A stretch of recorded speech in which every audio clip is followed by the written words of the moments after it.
silbi sa Kongreso.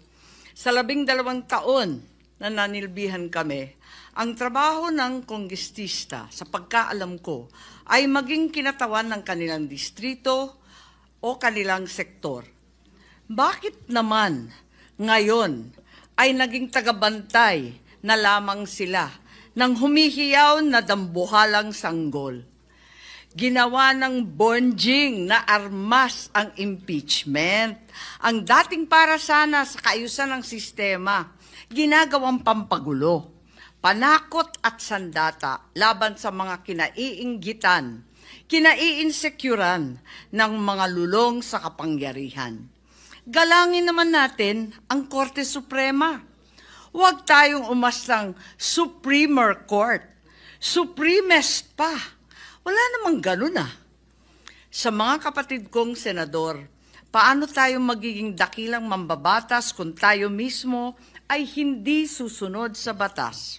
Ang boses ng Korte Suprema ay boses ng konstitusyon.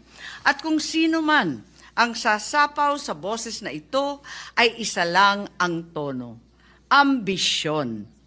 Kaya naman, mag-move on na tayo. Magtrabaho at huwag konsintihin ang isang spoiled na bonjing. Huwag nang busugin ng pabor. Huwag nang pumayag dahil may pabuya. Huwag tayo magpalaki ng buwaya, baby pa nga ang tawag, lulong na. Sa mga mahal kong kongresista, may suggestion po ako. Ito suggestion lang naman, Huwag niyong masamain. Kesa inaatupag ninyong palitan ang pinili ng taong bayan, binoto at minahal. Bakit di nyo nalang palitan ang tao, kayo naman lang ang pumili?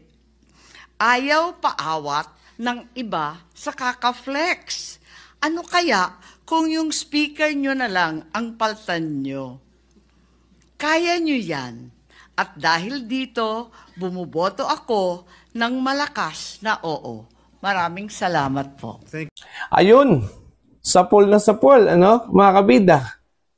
Instead na si Vice President Sara Duterte ang dapat atubagin, mga kabida, ng mga kongresista kung paano matanggal po sa pwesto, ito yung kanilang Speaker of the House na lang po, ang dapat po nilang atupagin at palitan, mga kabida, po. Okay? Kasi yun nga may mga sinabi po si Senator Amy po doon, na parang nagpalikiw daw ng buhaya,